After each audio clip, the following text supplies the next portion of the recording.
සුබ දවසක් අපි නැවතත් එකතු වෙලා ඉන්නේ Joy Economics Decoded කියන අපේ පොඩ්කාස්ට් එකත් එක්ක මේ අපේ 4th එපිසෝඩ් එක. අපි කලින් එපිසෝඩ්ස් වල ගොඩක් කතා කරා economic interdependence එක ගැන, එතකොට global economic networks ගැන, trade වගේ මාතෘකා ගැන අපි සාමාන්‍ය introductory විදිහට කතා කරා. එතකොට අපි අද මාතෘකාව කරගන්නේ global trade imbalance එක ගැන. මේක ගැන අපි කතා කරන්න හිතුවේ මොකද මේක ගොඩක් මේ දවස්වල සහ දැන් මේ පසුගිය කාලේ ගොඩක් කතා වුණු මාතෘකාවක්, විශේෂයෙන්ම මේ චීන සහ ඇමරිකාව අතර තියෙන trade war එක, එතකොට ඩොනල්ඩ් ට්‍රම්ප් දාපු trade restrictions, ඒ tariff percentages ඒව ගැන අපි ගොඩක් කතා වුණා දැන් මේ පහුගිය කාලවල වලදී. එතකොට ඒක context එකක් කරගෙන තමයි අද අපි discuss කරන්නේ. එතකොට අද අපේ මාතෘකාව වෙන්නේ global trade imbalance කියන එක. උමේෂ් මොකක්ද global trade imbalance කියන්නේ කියලා අපිට පොඩ්ඩක් පැහැදිලි කරන්න.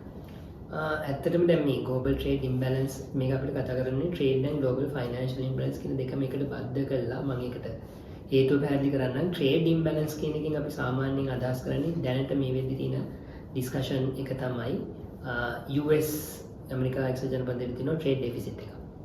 ඒ කියන්නේ ඇමරිකා එක්සත් ජනපදය අපනයන කරන ප්‍රමාණයට වඩා ආනයන කරන ප්‍රමාණය ඉතාම වැඩි. imports වැඩි export වලට වඩා. ඒකින්ද ඒගොල්ලන්ගේ තියෙන අපි කියන trade deficit එකක් කියලා. චීනේ තියෙන මේකේ අනිත් පැත්ත. චීනේ export වැඩි import වලට වඩා. ඒතකොට චීනේ තියෙන trade surplus එක. හරි? එතකොට දැන් ලංකාව වගේ මේක ගත්තොත් සරල උදාහරණයකට ලංකාවේ තියෙන trade deficit එක ලංකාවේ import කරන ප්‍රමාණය export කරන ප්‍රමාණයට වඩා වැඩි. ඒක නිසා ලංකාවට හැම වෙලෙම ඩොලර් අවශ්‍ය වෙනවා මේ ගැප් එක පියව ගන්න. US වලද මේක ලොකුම ප්‍රශ්නයක් නෙමෙයි. මෙච්චර කාලයකට එක ප්‍රධාන හේතුවක් තමයි US ඩොලර්ස් ප්‍රින්ට් කරනවා. right? US වල currency එක ඩොලර්ස්, ඒක global reserve currency එක ඩොලර්ස්. එතකොට US වලද මේක ශ්‍රී ලංකාව වගේ රටවල තරම් ලොකු ප්‍රශ්නයක් නෙමෙයි මෙච්චර කාලයක් යනකම්. නමුත් මේක ලොකු ප්‍රශ්නයක් බවට පත් වෙලා තිනවා US වැඩිපුර import කිරීමත් චයිනා වැඩිපුර export කිරීමත්. US වලට විතරක් නෙමෙයි මම හිතන්නේ යුරෝප් ඇතුළු රටවල් විශාල ප්‍රමාණයකට මේක ප්‍රශ්නයක් වෙලා තියෙනවා. ඒතකොට මේ trade imbalance කියන එකෙන් වැඩිපුරම අදහස් වෙන්නේ සමහර රටවල් වල තියෙන විශාල trade deficit එක. සමහර රටවල් ගොඩාක් import කරනවා export වලට වැඩිය. සමහර රටවල් විශේෂයෙන් චීනය තියෙන ලොකු trade surplus එකක්. එතකොට චීනය export කරනවා import කරනවට වැඩිය ගොඩාක් ලොකු ප්‍රමාණයක්.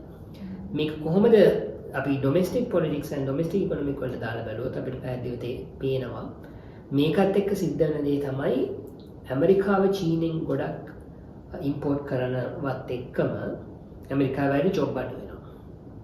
ඒක immediate එක economic impact එකක් නේ.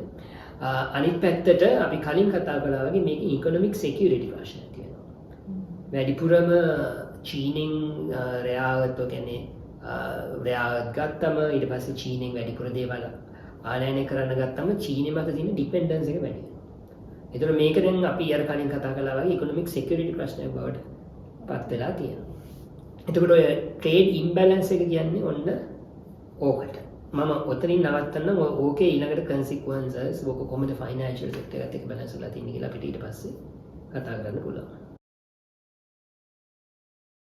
හරි, එතකොට ඔයාගේ එක්ස්ප්ලනේෂන් එක කිව්වා මේකේ කන්සික්වන්ස් වර්ග ප්‍රධාන වශයෙන්ම දෙකක් තියෙනවා කියලා. එකක් මේකේ තියෙන ට්‍රේඩ් ෆයිනෑන්ෂියල් ඉම්ප්ලිකේෂන්ස් තියෙනවා, අනිත් පැත්තේ සිකියුරිටි කියන කාරණාවක් තියෙනවා. පළවෙනි එක තව පොඩ්ඩක් විස්තර කරත් කොහොමද? ඇත්තටම අපි ගත්තොත් දැන් ට්‍රේඩ් කියන එක ඔපරේට් වෙන්නේ ට්‍රේඩ් විදිය විතරක්ම නෙමෙයි. මම එකකින් අදහස් කරන්නේ ට්‍රේඩ් කළා අපි භාණ්ඩයක් අපනයනය කරොත් එක්ස්පෝර්ට් කරොත් අපිට ඒකෙන් ඩොලර් ඉන්කම් එකක් ලැබෙනවා. right? අපි භාණ්ඩයක් ඉම්පෝර්ට් කරනවා නම් අපිට ඩොලර් පේමන්ට් එක. ඒතකොට ඔය ආකාරයෙන් අපි එක එක සේවා ගත්තත් ඉන්වෙස්ට්මන්ට් කළා අපි ලංකාවෙන් පිට ගිහලා වැඩ කරලා ලංකාවට සල්ලි යවනවා නම් ඒකෙන් අපිට ඩොලර් ඉන්කම් එකක් ලැබෙනවා. අපි ලංකාවේ පිට කම්පැනියක් ලංකාවේ වෙලා ඉන්වෙස්ට් කළොත් අපිට ඩොලර් එනවා. මේ ඔක්කොටම අපි කියනවා මේ ලෝකයක් එක්ක තියෙන foreign currency transactions කියලා. ඒක ගොඩක් වෙන්නේ ඩොලර් හරහා. ඩොලර් හරහා. ලෝකයේ වෙන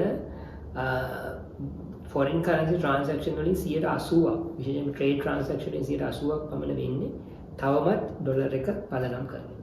මොකද ඒක තමයි established currency එක.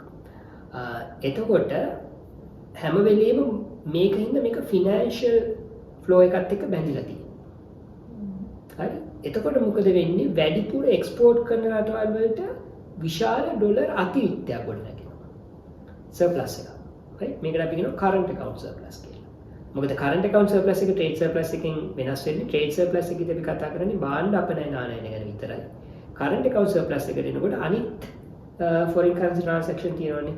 services ගන්න ඒවා, touristලා එහෙම යන ඒවා, investment කරන ඒවා මේ ඔක්කොම balance out කරාම රටක foreign currency inflow එකයි outflow එකයි අතර වෙනස තමයි සාමාන්‍යයෙන් අපි කියන්නේ current account surplus. so current account deficit කියලා. එතකොට දැන් උදාහරණයකට චීනය ගත්තොත් චීනය කියන්නේ ගොඩක් manufacturing hub එකක් කියලා අපි කියනවා. එතකොට ගොඩාක් භාණ්ඩ නිෂ්පාදනය වෙනවා චීනය. එතකොට ඒ අනුව ඒගොල්ලෝ එක්ස්පෝර්ට් කරන ප්‍රමාණය වැඩි. එක්ස්පෝර්ට් කරන ප්‍රමාණය වැඩි කියන්නේ ඒගොල්ලන්ට එන ඉන්කම් එක වැඩි. ඒ නිසා තමයි current account surplus එකක් තියෙන්නේ. එතකොට ඒගොල්ලොන්ට මේක ඩොලර් වලින් ලැබෙන නිසා රට ඇතුලේ තියාගන්න බෑනේ. ඔව්. එතකොට ඒ කියන්නේ ඒගොල්ලෝ වෙන තැනක මේක ආයෝජනය කරන්න වෙනවා කියන්නේ. ඔව්. අන්න ඒක තමයි අපි මේ balance of payment කියලා කතා කරන්නේ. ලෝකයේ මේ තියෙන ඩොලර් transaction එහෙම නැත්නම් foreign currency transaction දවස් අවසානයේ නැත්නම් ඒවා balance වෙන්න ඕනේ. මේ අතිරික්ත චීනය හොයන අතිරික්ත ඩොලර් ටික surplus dollars ටික ඒගොල්ලන්ගේ trade surplus එකත් current account surplus එකත් එක්ක එන extra dollars ආපහු කොහෙද හරි යන්න ඕනේ. රට ඇතුලේ තියාගත්ත කියලා වැඩක් නැහැ. එතකොට ඇයි වැඩක් නැති කියලා මොකද දැන් ඔයා දැන් අපි ගත්තොත් ෆිනෑන්ස් සෙන්ස් එකකින් ගත්තොත් අපි කවුරුත් නිකන් සල්ලි විශාල ප්‍රමාණයක් තියන් ඉන්නේ නැහැ. අපි ඒක බැංකුවක දානවා. right මොකද අපිට කිසිම තේරුමක් නැහැ ඒ සල්ලි නිකන් අපි කාව තියන් ඉන්නේ කියන්නේ. ඒකෝ දෙකින් අපිට කිසිම රිටර්න් එකක් ලැබෙන්නේ.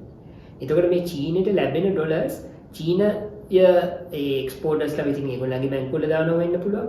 අවසානයේ මේ ඩොලර් ටික චීනය ඇතුලේ එකතු වුණාම මේ ඩොලර් චීනය ඇතුලේ කරන්න දෙයක් නැහැ නේ. එතකොට චීනයට පුළුවන් මේ ඩොලර් වෙන රටවලට ණය දෙන්න.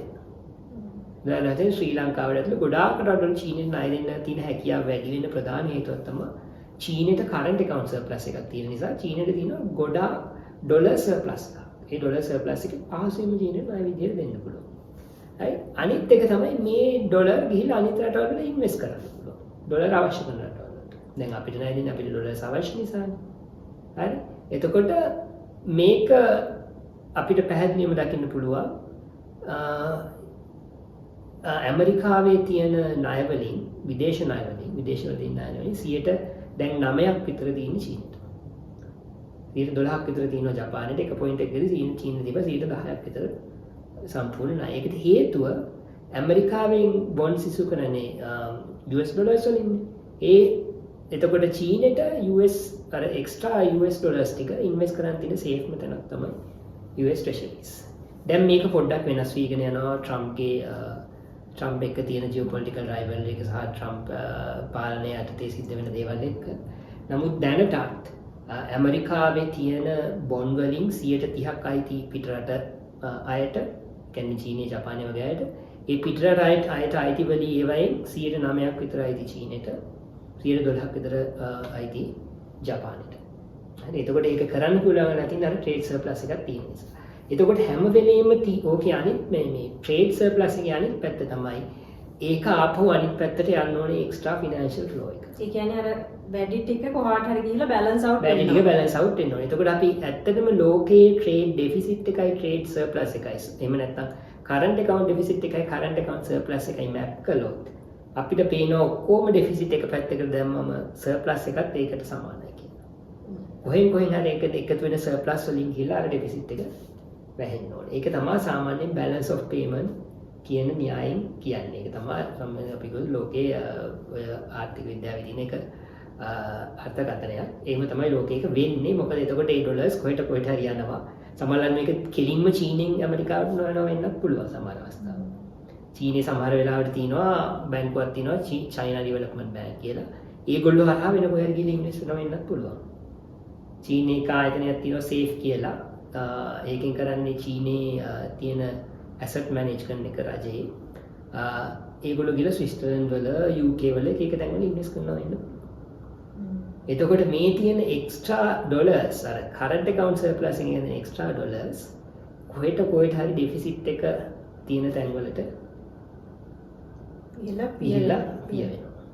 ඒක ඔටෝමැටිකලි වෙන්නේ කියන්නේ දැන් ඔයා හිතන්න ඔයාට සල්ලි ඕනි කියලා කොහෙන් හරි. ඔයා ගිහිල්ලා කොහෙන් හරි සල්ලි හොයා ගන්න ඕනේ. ඒ කියන්නේ එහෙම මට හොයාගන්න සල්ලි තියනවා කියන්නේ එක්සිස්ට් වෙන්න නම් කොහේ හරි සර්ප්ලස් ඔව් ඒක ෆයිනෑන්ෂල් සෙක්ටර් එකේ ඒ සල්ලි තියෙනවා. ෆයිනෑන්ෂල් සෙක්ටර් එකේ තියෙනකොට ෆයිනෑන්ෂල් සෙක්ටර් එකෙන් කොහෙට කොහෙටගේ සල්ලි දෙනවා. මොකද බැංක් ද ෆයිනෑන්ස් වල තියෙන දේ තමයි කවුරුත් සල්ලි නිකන් තියාගෙන ඉන්නේ නැහැ. ඒ සල්ලි කරන්න තියෙන හොඳම දේ තමයි කොහේ හරි ඉන්වෙස්ට් කරන එක. ඒ ඉන්වෙස්ට් කරනවා කියන්නේ කාට හරි බොහෝ වෙලාවට ණයට දෙන්නේ. බැලන්ස් ඔෆ් පේමන්ට් එකේදී ඔක ලස්සනට බැලන්ස් වෙලා යනවා. දැන් අපි බැංකුවක් ගත්තොත් බැංකුවකට එන සල්ලි කොහොමද යනවනේ බැංකුව බැංකුවේ මේ එන ඩිපොසිට් වලින් මේ තියාගෙන ඉතා සුළු ප්‍රමාණයකින් අපහු ණයට දෙනවා. ඉතින් ওই බැලන්ස් එක කොහොමද වෙනවනේ. අන්න ඒක තමයි බැලන්ස් ඔෆ් පේමන්ට් එක යටතේ වෙන්නේ. එතකොට මට කියන්න ඕනේ උනේ මේ ට්‍රේඩ් සර්ප්ලස් එකේ අනිත් පැත්ත තමයි චයිනාවල ඇමරිකාව වගේ රටවල් චීනය වැනි ට්‍රේඩ් සර්ප්ලස් එකක් තියෙන රටවල් වලින් ඩිපෙන්ඩ් වෙනවා. ෆිනෑන්ෂල් ෆ්ලෝස් වලට. මොකද ෆිනෑන්ෂල් ෆ්ලෝස් අතෙන්ට ආපහු එනවා. එතකොට ඇමරිකාවේ කරන්ට් account deficit එකක් තියෙන තාක්කල් වෙන රටවල කරන්ට් account deficit එකක් තියෙන තාක්කල් චීනේ සර්ප්ලස් එකක් තියෙනවා. ඒ චීන සර්ප්ලස් එක හරහා ආපහු ඇමරිකාවට මේ සල්ලි ටික එනවා. හැබැයි ණය වශයෙන්. ඔව් චීනයට දැන් චීනයේ සර්ප්ලස් එකක් වෙන්න ගත්තේ සාමාන්‍යයෙන් කොයි කාලෙදී වගේද සහ ඊට කලින් මේ බැලන්සිං අවුට් ප්‍රොසෙස් එක උනේ කොහොමද? ඇත්තට මේ හොඳ ප්‍රශ්නයක් මට ඊයර් එක නම් ඇත්තටම හරියට මතක නැහැ. මම කොයි අවුරුද්දේ ඉඳන්ද චීනයේ ට්‍රේඩ් සර්ප්ලස් එකක් රෙකෝඩ් කරන්න පටන් ගත්තේ කියලා මම දන්න විදිහට මම හිතන්නේ 2000න් පස්සේ මේක විශාල වශයෙන්ම උනේ චීනය WTO එකට ජොයින් වෙලා ලෝකෙට විශාල වශයෙන් එක්ස්පෝර්ට් කරන්න ගත්තට පස්සේ. එතකොට මේ දැන් ඔයා හුවනේ මේක දැන් ඊට කලින් කොහොමද උනේ කියලා US වල ට්‍රේඩ් සර්ප්ලස් එකක් තිබුණා මම හිතන්නේ 1970 විතර. එතකොට ලෝකේ ට්‍රේඩ් සර්ප්ලස් ඩෙෆිසිට් තියෙන රටවල් වෙනස් වෙනවා. සර්ප්ලස් එක තියෙනවා හැබැයි ඒක තියෙන්නේ කොහෙද කියන එක තමයි වෙනස් වෙන්නේ. ඔව්. සර්ප්ලස් එකකුත් තියෙනවා ඩෙෆිසිට් එකකුත් තියෙනවා. ඒක කොහොම හරි බැලන්ස් වෙනවා. සර්ප්ලස් එක සමහරවිට අඩු වෙන්න පුළුවන්, වැඩි වෙන්න පුළුවන්. කොහොම හරි ග්ලෝබල් සර්ප්ලස් එකයි ඩෙෆිසිට් එකයි මැච් කළොත් ඒ දෙක හැම වෙලෙම කැන්සල් අවුට් වෙනවා. right? එතකොට ඒක සමහර වෙලාවට CI වෙන්නත් පුළුවන්. 50 වෙන්නත් පුළුවන්. හැබැයි ඒක almost identical cancel වෙන නම්බර් එකක් බවට වෙන්නේ. දැන් උදාහරණයක් ගත්තොත් ජපානයේ ලොකු ට්‍රේඩ් සර්ප්ලස් එකක් තිබ්බේ 1990 විතර. ඊට පස්සේ තිබුණා නමුත් ජපානයේ ඉන්ඩස්ට්‍රියල් බූම් එකත් එක්ක ජපානයේ විශාල ට්‍රේඩ් සර්ප්ලස් එකක් තිබුණා. අන්න ඒකයි ජපානයේ තවමත් US bonds වල මේ වැඩිපුරම ඕන් කරන කන්ට්‍රි එක වෙන්නේ. right? ඕකේ දැන් මම ඔයත් එක්ක වෙන්නම් ඇයි ට්‍රම්ප් මේක විශාල ඉෂුව එකක් විදිහට දකින්නේ කියලා. දැන් මේක ට්‍රම්ප් දකින්නේ ගොඩක් පොලිටිකල් සයිඩ් එකකින්නේ.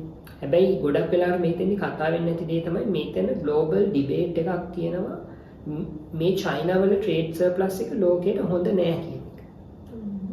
හරි දැන් මෙච්චර කල් වෙනකම් මේ ඩිබේට් එක තිබුණේ චීනයේ ඉන්න ප්‍රධාන ඉකොනොමිස්ට් කෙනෙක් මයිකල් පෙටිස් කියලා ඇමරිකන් කෙනෙක්. එයා ඉන්නේ පීකින් යුනිවර්සිටි එකේ. එයා කතා කරනවා ග්ලෝබල් ඉම්බැලන්සස් ගැන. right? එයා ඊට පස්සේ ඇමරිකාවේ කීප දෙනෙක් ඉන්නවා බ්‍රැඩ් සෙට්සර් කියලා ඉන්නවා ඇමරිකාවේ ඉකොනොමිස්ට් කෙනෙක්. ඔය වගේ කීප දෙනෙක් ඉන්නවා. ඒගොල්ලන්ගේ අදහස තමයි මේ ඉම්බැලන්ස් එක ගෝලීය ආර්ථිකයට හොඳ නැහැ කියන එක. එතකොට ඔය පෙටිස් එහෙමගෙන ආගියුමන්ට් එක තමයි ප්‍රධාන වශයෙන්ම මෙහිම ග්ලෝබල් ඉම්බැලන්ස් එකක් වෙන්නේ. චීනෙට ට්‍රේඩ් සර්ප්ලස් එකක් හැදෙන්නේ චීනයේ අභ්‍යන්තර පාරිභෝජනය නැත්නම් ඩොමෙස්ටික් කන්සම්ප්ෂන් එක. චීනය ඇතුලේ මිනිස්සු කරන පාරිභෝජනය අඩු නිසා. එතකොට අපි හිතමු චීනී ඉලෙක්ට්‍රික් කාර් 200ක් හැදුවා. චීනි මිනිස්සු හැබැයි ගන්න මේකෙන් 50යි. එතකොට චීනෙට වෙනවා ඉතුරු 150ම ලෝකෙට විකුණන්න. එතකොට ඕක කතා කරනවා China has over capacity problem කියලා. ඒ කියන්නේ අවශ්‍යතාවයට වඩා නිෂ්පාදනය කරනවා. ඒගොල්ලෝ විශාල ප්‍රමාණයක් නිෂ්පාදනය කරනවා. හැබැයි ඒ කරන නිෂ්පාදනය ඩොමෙස්ටිකලි විකුණන්නේ නැහැ. එහෙම විකුණන්නේ තෝ පිටරටට විකුණන නිසා පිටරටට මේක ඉතාම අඩු මිලට ගන්න පුළුවන්. එතකොට ඒ අයට ඒගොල්ලන්ගේ ඩොමෙස්ටික් ඉන්ඩස්ට්‍රීස් වලට බලපානවා. ඒත් එක්කම ඒකෙන් මොකද වෙන්නේ? චයිනා වල ට්‍රේඩ් සර්ප්ලස් එකක්. හැබැයි චයිනා වල ට්‍රේඩ් සර්ප්ලස් එකක් තියෙන නිසා නේද අනිත් ඩෙෆිසිට්ස් පිරෙන්නේ. ඔව් ඒක ඇත්ත. අනිත් ඩෙෆිසිට් පිරෙන්නේ ඒකයි. දැන් ඔය මේගොල්ලෝ කියන්නේ මේ ට්‍රේඩ්ස් දැන් උදාහරණයකට අපි ගමුකෝ චයිනා වල කන්සම්ප්ෂන් එක වැඩි කළා කියලා. චයිනා වල කන්සම්ප්ෂන් එක වැඩි කරාම අර රටවල ට්‍රේඩ් සර්ප්ලස් එක අඩු ට්‍රේඩ් ඩෙෆිසිට් එක අඩු වෙනවා. මොකද එතකොට ඇමරිකාවෙන් වැඩිපුර එක්ස්පෝර්ට් වෙනවා චීනෙට. යුරෝප් වලින් වැඩිපුර එක්ස්පෝර්ට් වෙනවා චීනෙට. හරි චීනේ කන්සම්ප්ෂන් එක වැඩි වෙනවා කියන්නේ මොකක් හරි කොහෙන් හරි ඉම්පෝර්ට් එකක් එන්න ඕනේ. දැන් තියෙන තත්ත්වය අනුවෙන් චීනෙට එන ඉම්පෝර්ට් ප්‍රමාණය එන්න අඩු වෙනවා. හරි එහෙම එන්න අඩු වීමත් එක්ක එතකොට මොකද වෙන්නේ ගෝලීයව අනිත් රටවල් වලට ඒගොල්ලන්ගේ ඩෙෆිසිට්ස් එක්ස්පෑන්ඩ් වෙනවා. මේගොල්ලන්ගේ සර්ප්ලස් එක එක්ස්පෑන්ඩ් වෙනවා. ඉතින් ඕක ඩිබේට් එකක් සමහර අය මේකට කියන මේක ප්‍රශ්නයක් නෑ මේ චීනයේ growth එක acknowledge කරන්න ඕනේ අපි කියලා. නමුත් ගෝලීය ඩිබේට් එක දැන් මේ අවස්ථාවේ යන සන්දර්භය තමයි මම ඔය කිව්වේ.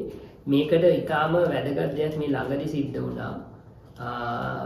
IMF ප්‍රධානියා කියන්නේ ලේඩි කෙනෙක් ක්‍රිස්ටලිනා කියන ක්‍රිස්ටලිනා ජෝර්ජියවා එයා මේ ළඟදී ප්‍රකාශයක් කළා තිබ්බා චීනෙට ගියාම මේ චීනයේ ට්‍රේඩ් සර්ප්ලස් එක වැඩිවීම ග්ලෝබල් ඉම්බැලන්සස් වලට බලපෑමක් මේක සම්බන්ධයෙන් යම් පොලිසි ඇක්ෂන්ස් ගත යුතුයි කියලා. මේක වැදගත් මොකද මේක තමයි පළවෙනි වතාවට IMF චීෆ් විශේෂයෙන්ම චීනෙට ගිහිල්ලා මේ ප්‍රකාශය කරපු අවස්ථාව. මීට කලින් මේක පොලිසි සර්කල්ස් වල කතා වෙලා තියෙනවා විශේෂයෙන්ම ෆිනෑන්ෂල් ටයිම්ස් වල මේ ළඟදී ආටිකල් එකක් ගියා චයිනා වල ට්‍රේඩ් සර්ප්ලස් එක ට්‍රිලියන් එකක් US ඩොලර්ස් ට්‍රිලියන් එකක්. ඒ කියන්නේ US ඩොලර්ස් බිලියන 1000ක් ඉක්මවුවා කියලා මේ අවුරුද්දේ මේ වෙද්දි. දැන් බ්‍රැඩ් සෙස්ටර්ගේ එස්ටිමේට් වලට අනුව යා කියනවා මේක ඇත්තට අන්ඩර් එස්ටිමේට් එකක්. චයිනා මේවා රිපෝට් කරන විදිහ වැරදි. ඇත්තම ට්‍රේඩ් සර්ප්ලස් එක 1200ක් විතර වෙනවා කියලා. හරි එතකොට ඕකත් එක්ක ක්‍රිස්ටලිනා IMF ක්‍රිස්ටලිනා කියනවා මේ ඉම්බැලන්සස් දැන් ගෝලීය ප්‍රශ්නයක් වෙමින් පවතිනවා. මොකද ඒකට හේතුව චීන සර්ප්ලස් එක වැඩි වෙන්න අර රටවල් වල ඩෙෆිසිට් එක වැඩි වෙනවා. එතකොට අර රටවල් වල growth එකත් එන්න අඩු වෙන්න තියෙන සහ ණයට ණය වෙන්න තියෙන ප්‍රමාණයත් වැඩි වෙන්න තියෙන සම්භාවිතාවය වැඩි. එතකොට ඔය කැම්ප් එකේ ආගියුමන්ට් එක තමයි චීනය විසින් කන්සම්ප්ෂන් එක වැඩි කළ යුතුයි. චීනයේ ඩොමෙස්ටික් කන්සම්ප්ෂන් එක. එහෙම ඩොමෙස්ටික් කන්සම්ප්ෂන් වැඩි කිරීම හරහා චීනයේ ට්‍රේඩ් සර්ප්ලස් එක අඩු වෙනත් එක්කම අනිත් රටවල් වල ට්‍රේඩ් ඩෙෆිසිට් එක අඩු කිරීමටත් අවස්ථාවක් එනවා කියන එක. එතකොට අපිට පේනවා චීනයේ ඩොමෙස්ටික් පොලිසි එක කොහොමද ග්ලෝබල් ඉකොනොමික් පොලිසි එකටත් අනිත් රටවල් වල ඩොමෙස්ටික් ඉකොනොමීස් වලටත් බලපාන්නේ කියලා. එතකොට දැන් අපි කතා වුණානේ චීනයේ කරන්ට් account surplus එකක් තියෙනවා. ඒක වෙන තැන්වල ආයෝජනය වෙන්න ඕන කියන එක. එතකොට චීනයට සාමාන්‍යයෙන් ගොඩක් එන ආගියුමන්ට් එකක් තමයි ක්‍රිටිසිසම් එකක් තමයි මේ ඩෙට් ට්‍රැප් කියන එක. එහෙම නැත්නම් මේගොල්ලෝ වෙන වෙන තැන්වල ගිහලා ආයෝජනය කරනවා. ඒ හරහා ණය දෙනවා. ණය වීම නිසා ගොඩක් ලංකාව වගේ විශේෂම ලංකාවත් ඔය ක්‍රිටිසිසම් එකට එන නිතර එන උදාහරණයක්. එතකොට මේ වගේ රටවල් අර ඩිපෙන්ඩන්ස් එකක් ඇති වෙනවා කියන එක කතා වෙනවානේ. එතකොට ඔය කරන්ට් account surplus කියන කතාව through මේක දිහා බැලුවොතින් මෙතන වෙන්නේ චීන ඇයි ණය දෙන්නේ කියන ප්‍රශ්නෙට උත්තරයක් හෝ එක්ස්ප්ලනේෂන් එකක් විදිහට බැලුවොතින් එහෙම කරන්නේ මේ ජෝපොලිටිකල් මේ මොටිව් එකකින් හෝ මේ රටක් අල්ලගත යුතුයි අපි මේ රට කියන මොටිව් එකකට වඩා හිතන තියෙන්නේ ෆයිනෑන්ෂල් මෙකැනිසම් එකක්. ඔව් ඇත්තටම ඔව්. දැන් ඔතෙන්දී දැන් ජියෝපොලිටික්ස් සම්බන්ධව බරයි මේකට වෙනම මතයක් ගන්නවා. දැන් මම ඉන්නේ මතේ නෙමෙයි. සහ ගොඩක් මේ සම්බන්ධයෙන් ස්ටඩි කරන අය. එතකොට ඒ අපි දරන මතේ තමයි සාමාන්‍යයෙන් චීනය ණය දීමට ප්‍රධාන හේතු දෙකක් තිබ්බා. එකක් තමයි අපි මේ කතා කරපු කරන්ට් account surplus එක. කරන්ට් account surplus එක තියෙනකොට විශාල ඩොලර් ප්‍රමාණයක් චීනය ඇතුලේ තියෙනවා. ඒකට චීනයට තියෙන ප්‍රධාන බැංක්ස් දෙකක්, චයිනීස් පොලිසි බැංක් දෙකක්. එකක් තමයි චීන එක්සිම් බැංකුව, චයිනා එක්සිම් බැංක්, අනිත් එක චයිනා ඩෙවලොප්මන්ට්. මේ බැංක්ස් දෙක හරහා ඒගොල්ලන්ට ණය දෙන්න පුළුවන්. ඒගොල්ලන්ට සල්ලි තියෙනවා. right? ඒ ඩොලර්ස් දෙන්න පුළුවන් අනිත් රටවල් වලට පහසුවෙන්. ඔක අනිත් රටවල් වලට ලීසින් කරන්න පුළුවන් දෙයක් නෙමෙයි. දෙවැනි එක චීනයේ තියෙනවා අපි කියනවා රාජ්‍ය ව්‍යවසායම නැත්නම් SOEs state owned enterprises. 1990 වල මැද්දේදී විතර චීනය විසින් පොලිසි ඩිසිෂන් එකක් ගන්නවා මේ SOEs රට ඇතුලේ විතරක් නෙමෙයි එළියෙන් ගිහලා බිස්නස් හොයාගන්න ඕනේ. ඒගොල්ලෝ එන්කරේජ් කරනවා ඒකට කියනවා going global කියලා. දැන් අපි කියන්නේ ඩීල් එකකට ගිහලා ග්ලෝබල් බිස්නස් කරන්න එහෙම නැත්නම් ලංකාවේ බ්‍රෑන්ඩ් ලෝකෙට ගෙනියන්න ඒ වගේ Chinese state owned enterprises වල කියනවා ඔයගොල්ලෝ දැන් ගිහලා පිටරට බිස්නස් හොයාගන්න. මේ පිටරට බිස්නස් හොයාගත්තී පිටරට දැන් ගොඩක් රටවල සල්ලි නැහැනේ. රයිට් එතකොට දැන් මේගොල්ලෝ බිස්නස් හොයාගන්න ඕන. උදාහරණයක් අපි ගත්තොත් China Harbour Engineering Corporation. එනේ ඒගොල්ලෝ කරන්නේ ගොඩක් වෙලාවට වරාය හදන එක, පාරවල් හදන එක ඒ වගේ.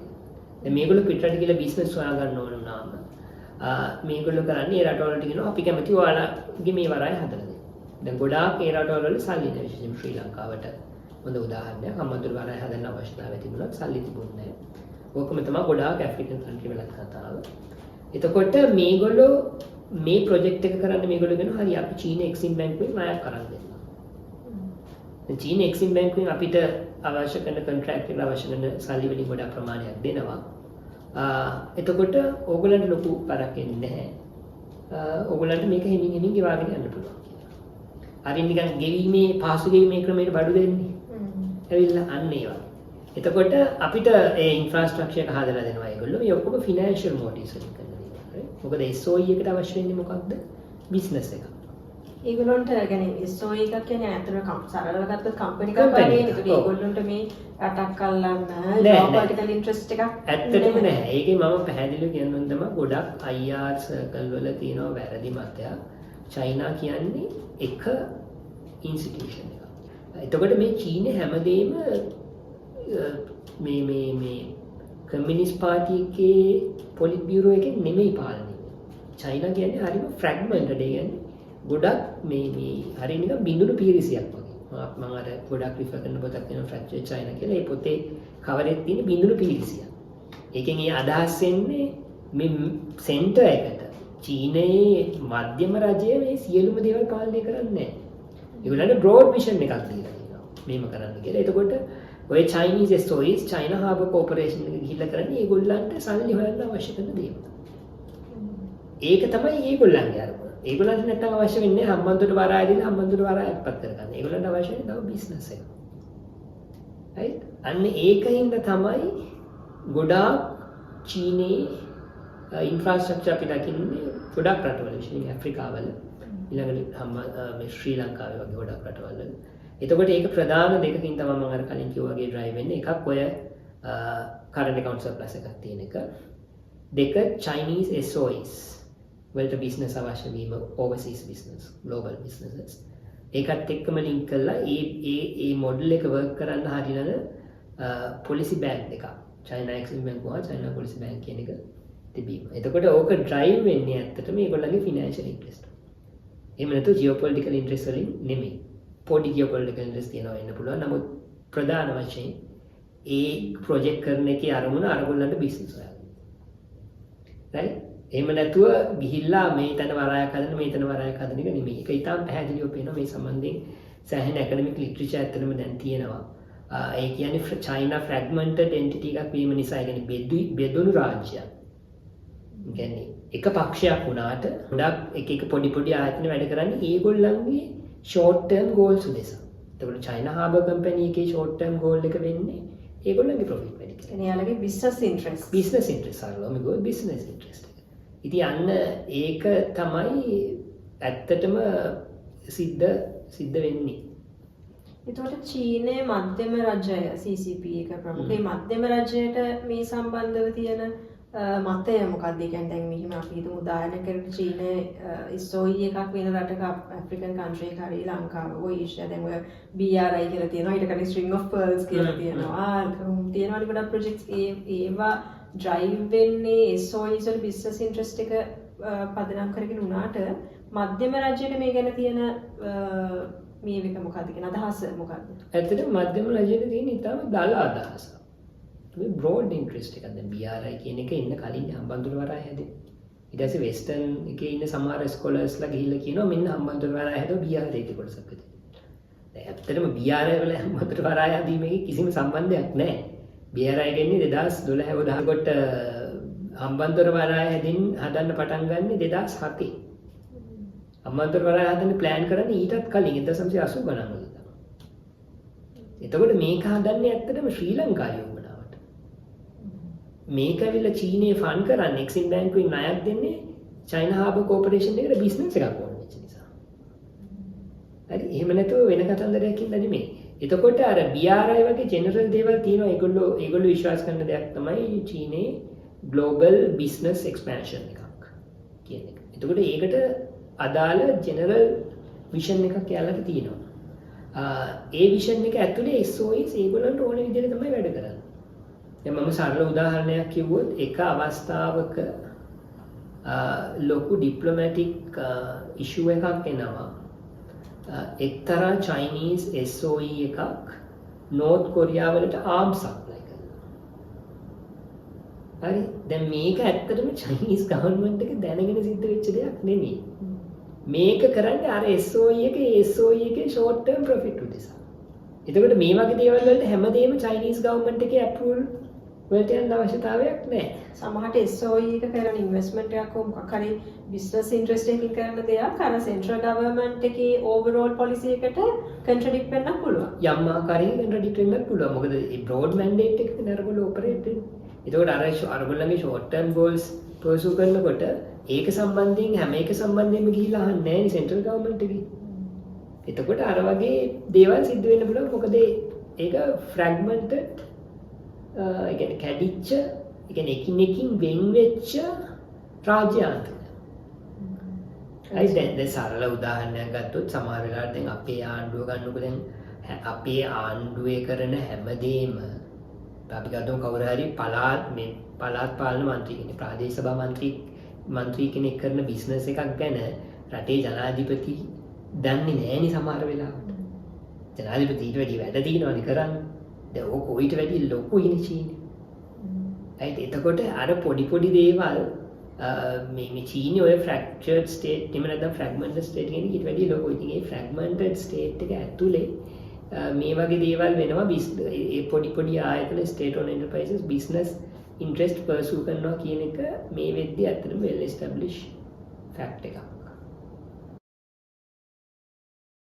හරි එතකොට අපි මුලදී කතා වුණා මේකේ දැන් අපි මෙච්චර ළමද කතා කරන ෆයිනෑන්ෂල් පැත්තට මේකේ security implications මොනවද? ඇත්තටම security implications විශාල වශයෙන් දැන් ට්‍රම්ප් විසින් දකින එකක් තමයි ඔය චීනය විසින් rare earth dominant කරන එක. මම හිතනවා අපිට මේක පස්සේ දීර්ඝ කාලිනව කතා කරන්න පුළුවන් ඒක එකක්. අනිත් එක දැන් ගොඩක් චීනෙ මත ඩිපෙන්ඩ් වුණාම එතකොට සප්ලයි චේන් චීනෙ මත ඩිපෙන්ඩ් වීම නිසා US වලට යම් දේවල් ප්‍රොඩියුස් කරන්න තියෙන හැකියාව සම්පූර්ණයෙන්ම නැති වෙලා. ඊට අමතරව අපි ගත්තොත් දැන් ඔය අපි දකිනවා චිප් වගේ දේවල් සම්බන්ධයෙන් ඕක ඇත්තටම බලපාන්නේ ස්ට්‍රැටජික් ඉම්පෝර්ටන්ට් ඉන්ඩස්ට්‍රීස් වලට. ඕකත් එක්කම සමහර අය කන්සර්න්ස් දක්වලා තියෙනවා චීනය විසින් විශාල ප්‍රමාණයක් ඇමරිකාවේ ට්‍රෙෂරි බොන්ඩ්ස් මේ පර්චේස් කරලා තියෙන එකත් යම් ආකාරයක රිස්ක් එකක් වෙන්න පුළුවන්. මොකද ඒගොල්ලෝ එකපාරට මේ බොන්ඩ්ස් ඔක්කොම ටික වික්කොත් එතකොට ඒක ලොකුවට බලපාන්න පුළුවන් US ෆිනෑන්ෂියල් සෙක්ටර් එකට. දැන් මේකට හොඳ ඉලස්ට්‍රේෂන් එකක් තියෙනවා 2008 ෆිනෑන්ෂියල් ක්‍රයිසිස් එක වෙද්දී US වල සම්පූර්ණ ෆොරින් අය ප්‍රමාණයෙන් 10% විතර තියෙන චීනෙට. මේක එක මූවි එකක් තියෙනවා too big to fail කියලා. මේ මූවි එකේ ඇත්තටම ඇත්ත කතාවක් පදනම් කරගෙන මූවි එක හදලා තින්නේ මේ US Treasury Secretary Henry Paulson ගේ කතාව. කොහොමද ෆිනෑන්ෂියල් ක්‍රයිසිස් එක උන්නේ සහ හැන්ඩල් කළේ කියන එක. එතෙන්දී එක සීන් එකක් තියෙනවා. ඒක ඇත්ත සිදුවීමක් පදනම් කරගෙන පෙන්වන එකක්. චීන නියෝජිතයෙක් හෙන්රි පෝල්සන්ට US Treasury Secretary කියනවා අපිට ඔයාලගේ බොන්ඩ්ස් තියාගෙන ඉන්න එක ගැටලුවක්, අපිට සමහරවිට මේක විකුණන්න වෙයි කියලා. ඒකට හෙන්රි පෝල්සන් කියනවා ඒක එහෙම කරන්න එපා. ඒක ලොකු ප්‍රශ්නයක් වෙන්න පුළුවන් අපිට කියලා. එතකොට දැන් අන්න එහෙම ගැටලුත් එන්න පුළුවන්. ඒ කියන්නේ එක්තරා එක ඕනෙම එකක ට්‍රේඩ් වේවා ෆිනෑන්ස් වේවා එක ප්ලේයර් කෙනෙක්ට ලොකු බලයක් තියෙනවා නම් ඒ සන්දර්භය ඇතුලේ එතකොට ඒක යම් ආකාරයක Weaponize කරන්න පුළුවන් සිකියුරිටි ඉම්ප්ලිකේෂන් එකක් වෙන්න පුළුවන් සමහරවිට දැන් මේ අවස්ථාවේදී මම හිතන්නේ වෙපනයිසේෂන් අරමුණක් තිබුණා කියලා නමුත් වෙපනයිසේෂන් අරමුණක් නැති වුණා එතන vulnerability එකක් තියෙනවා ඒ අවස්ථාවේදී චීනය සම්පූර්ණයෙන් ඒක මේව කළා දැම්මොත් ජපානය ඒ වගේ කරන්න ගත්තොත් ඒකින් ලොකු ඉම්පැක්ට් එකක් US ෆිනෑන්ෂල් මාකට් එකට වීමේ හැකියාවකුත් තියෙනවා. ඉතින් ඒකින් අර ට්‍රේඩ් වල අනිත් පැත්ත තමයි ෆිනෑන්ස් කියන එක. ඒ දෙකේ යම් ආකාරයක දැන් කොහොමත් යම් ආකාරයක ඉම්බැලන්ස් එකක් තියෙනවා. ඒක වළක්වන්න බෑ. දැන් තියෙන කන්සර්න් එක මේ ඉම්බැලන්ස් එක ඊටාම වැඩි කියන එක. චීනයට ට්‍රිලියන එකකට වැඩි ට්‍රේඩ් සර්ප්ලස් එකකුත් US වලට ට්‍රිලියන එකකට වැඩි කරන්ට් account deficit එකකුත් තියෙද්දි ඒ ඉම්බැලන්ස් එක ඊටාම ඇසිමෙට්‍රික්. ඒ ඇසිමෙට්‍රික් නේචර් ඉම්බැලන්ස් එක බ්ලෝකෙට හොඳ නැහැ කියන එක තමයි දැන් මම හිතන්නේ ගොඩක් ඔය සර්කල් වල යන ඩිස්කෂන්. චීනයේ කරන්ට් account surplus එකක් තියෙන එකට අපි ප්‍රධාන හේතුවක් විදිහට කතා කරන්නේ domestic consumption එක අඩුවීම. එහෙම domestic consumption එක අඩුවීමට හේතුවක් දැන් අපි දන්න චීනය කියන්නේ ගොඩක් populous රටක් ගොඩක් ලොකු ජනගහනයක් ඉන්න රටක්. එහෙම රටක ඇයි consumption එක අඩු වෙලා තියෙන්නේ කියන එක. ඔව් ඇත්තට මේක පොඩක් සංකීර්ණ ප්‍රශ්නයක්. උත්තරේ මම උත්සාහ කරන්න පුළුවන් සරල කරන්න. ඒක හේතුව තමයි චීනය අපි කියනවා මේ savings national savings වැඩි කියලා. ඒකට එක හේතුවක් තමයි චීනයේ wages relatively lower real wages කියලා අපි කියනවා. ඇත්තටම හම්බෙන පඩි කියන ඇඩ්ජස්ට් කරාට පස්සේ. එතකොට අනිත් එක චීනයේ මේ විදිහේ තියෙන ගොඩක් වෙලාවට ඩිෆ්ලේෂන් එකක්. ඉන්ෆ්ලේෂන් එකක් නෙමෙයි. එතකොට මිනිස්සු විකුණන්න බාණ්ඩ අලුතින් නිෂ්පාදනය කළ විකුණන්න මේ කන්සම්ප්ෂන් එක අඩුයි. ඔය ප්‍රධානම හේතුව තමයි ගොඩක් ඒගොල්ලෝ ඉන්වෙස්ට් කරනවා එන සල්ලි. කම්පැනිස් මේ කම්පැනිස් ආ ස්ටේට් ඕන් එන්ටර්ප්‍රයිස් හරහා.